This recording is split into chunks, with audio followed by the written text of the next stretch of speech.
திராவிடம் என்ன சமத்துவத்தை பேசுச்சு அப்படின்னு கேட்டா ரொம்ப போக வேண்டாம். சட்டத்துறையினுடைய அழைப்புதல் எல்லாரும் பார்த்துருப்பீங்க.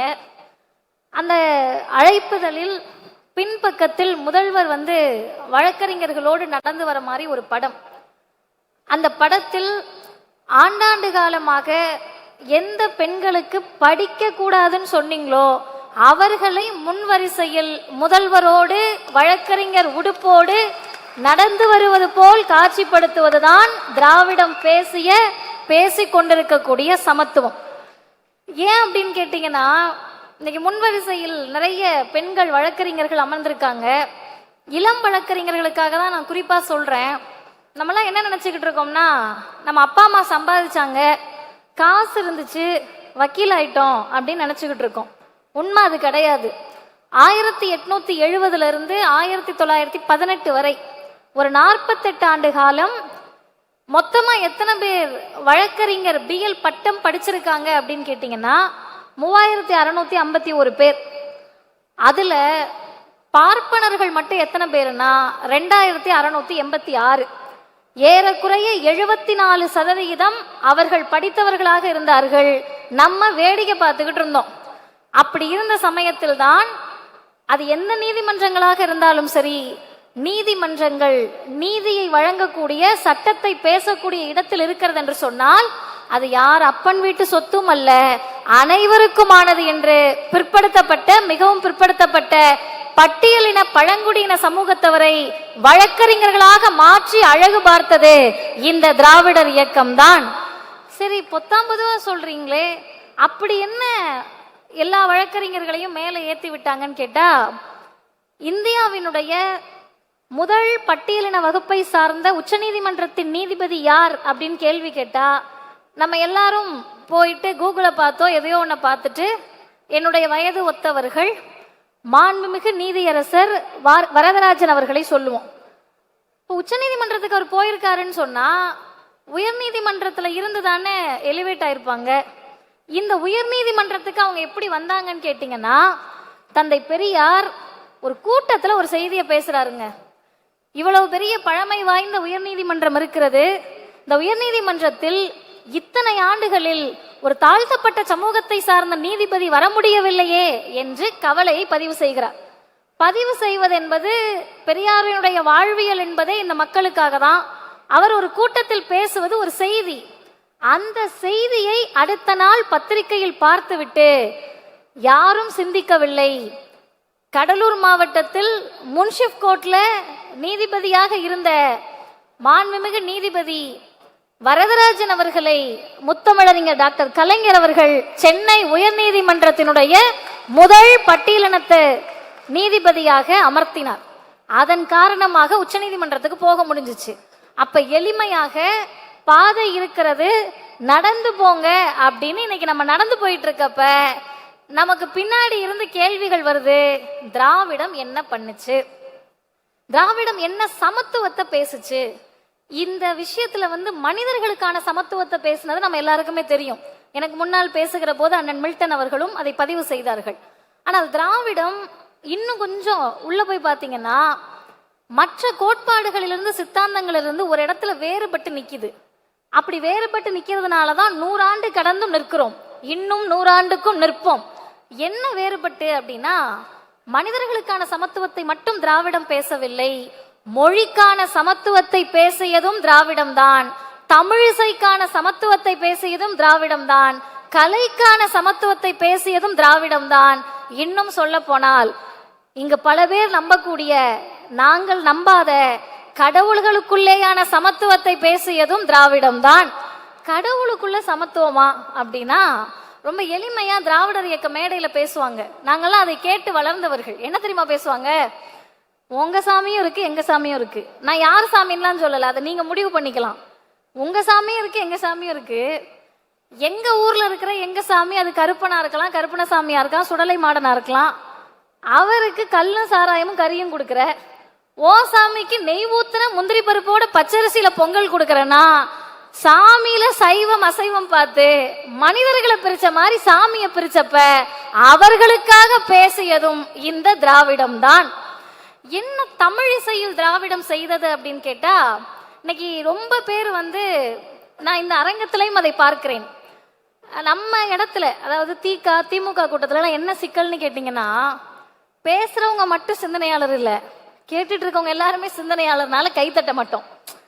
எங்களுக்கு தெரியாத நீங்க என்னத்த அப்படி பேசிட போறீங்க அப்படின்ற ஒரு மனநிலை இருக்கும். அந்த சிந்தனை தெளிவுதான் இந்த இயக்கத்தை வழி நடத்துகிறது. அப்படி நம்ம முன் வரிசையில் உட்கார்ந்து இருக்கிறப்ப, நம்ம ஆட்கள் இந்த கலை நிகழ்ச்சி எல்லாம் நடக்கிறப்ப பறை சத்தம் கேட்கும். இன்றைக்கெல்லாம் எல்லா இடங்களிலும் பறை அடித்து தான் நிகழ்ச்சிகளை தொடங்குறாங்க. இந்த பறை சத்தத்துக்கு கூட நம்ம ஆட்கள் அப்படியே மென்மையா தொடையில தட்டி கர்நாடக இசை கேட்கிற மாதிரி கேட்டுக்கிட்டு இருப்போம். அது என்னன்னா, நம்ம மரபில் ஊறியது. பல ஆண்டு காலமாக கர்நாடக இசையும் வடநாட்டு இசையும் மட்டும்தான் நம்ம காதுகளில் ஒலித்து கொண்டே இருந்தது.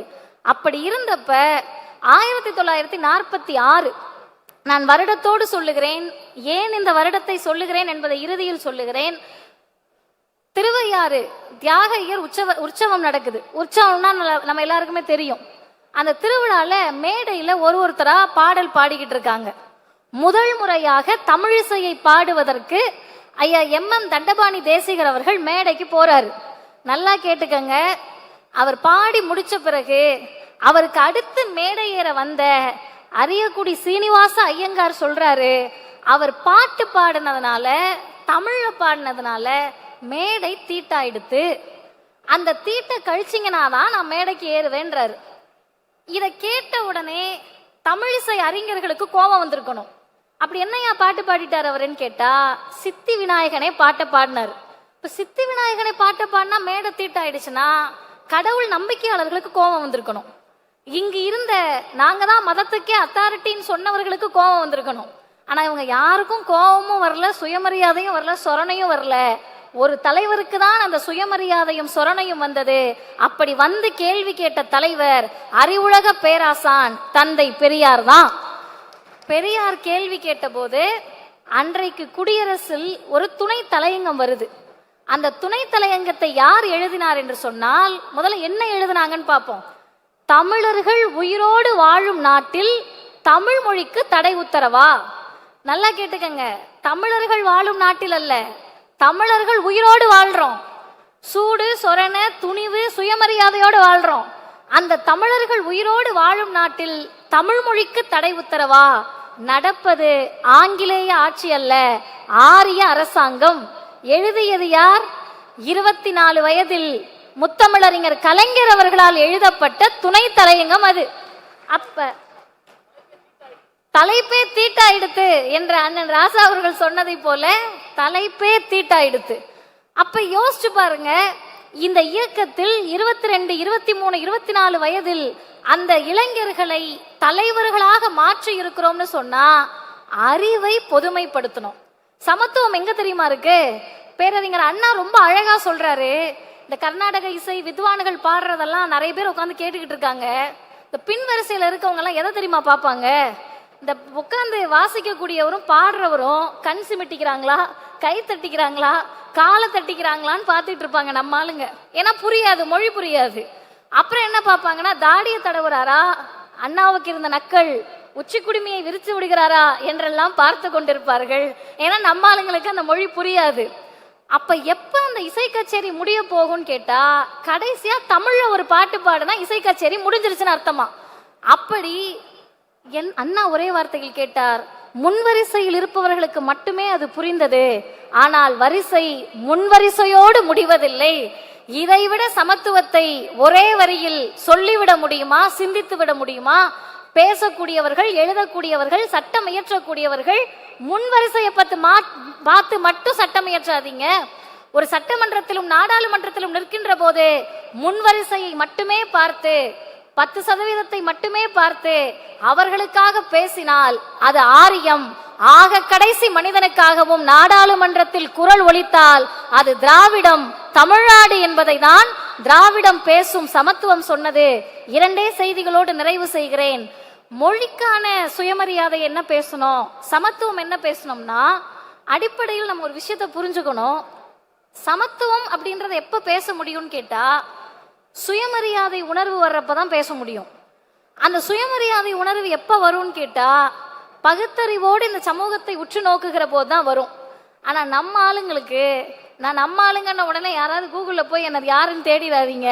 நான் சொல்லுவது பிசி, எம்பிசி, எஸ்சி, எஸ்டி, பார்ப்பனர் அல்லாத நாம் அனைவருக்குமே கேட்கக்கூடிய திறன் மட்டும்தான் இருந்துச்சு 100 வருஷத்துக்கு முன்னாடி.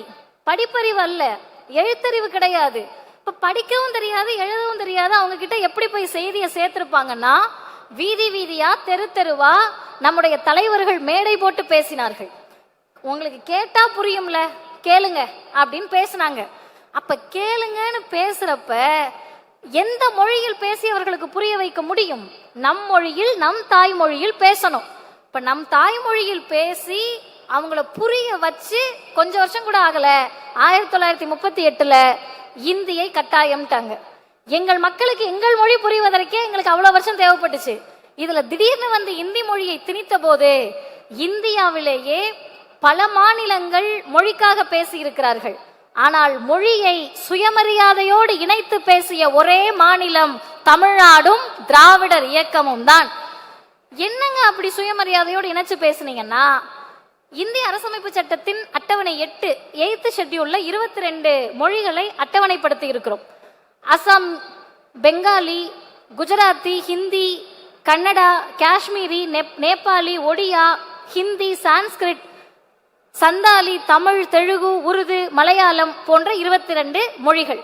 இந்த 22 மொழிகள்ல தமிழும் ஒரு மொழியாக இருக்கிறது.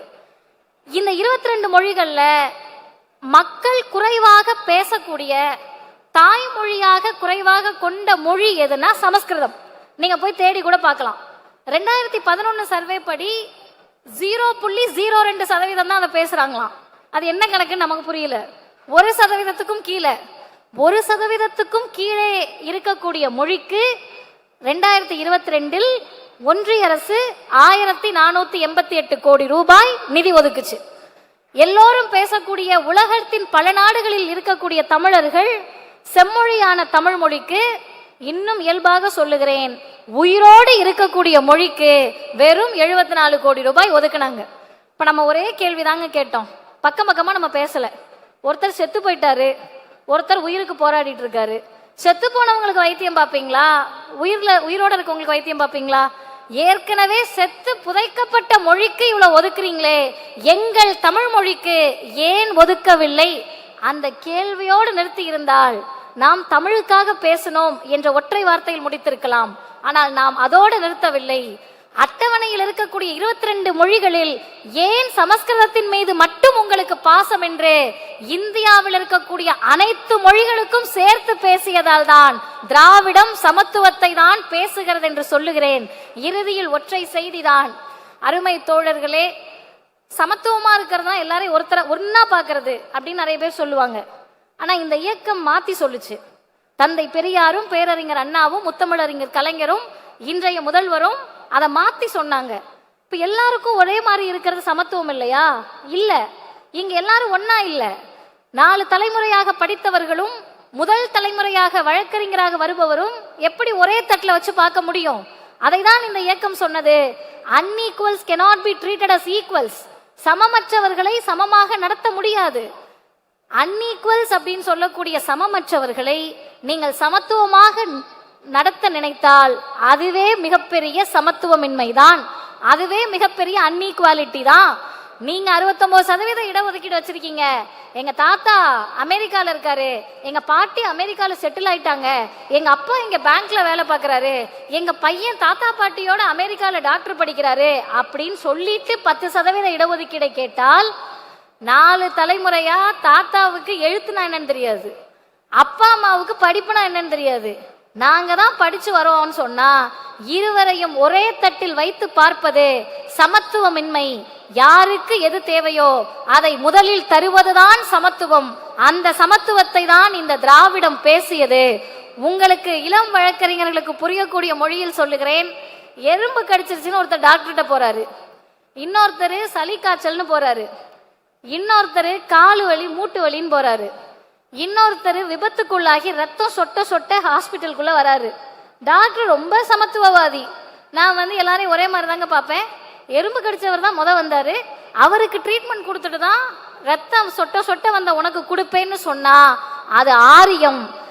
முதலில் ரத்தம் சொட்ட சொட்ட வரக்கூடிய கல்வி மறுக்கப்பட்ட, வேலை வாய்ப்பு மறுக்கப்பட்ட, படிப்பு அந்தஸ்து என்று அனைத்தும் மறுக்கப்பட்ட அந்த சமூகத்திற்கு முதலில் தந்துவிட்டுதான் உனக்கு தருவேன் என்று சொன்னால் அதுதான் திராவிடம் பேசிய சமத்துவம். அந்த சமத்துவத்தின் பாதையில் நடப்போம். வாய்ப்புக்கு நன்றி, வணக்கம். மாநாடு வெல்லட்டும்.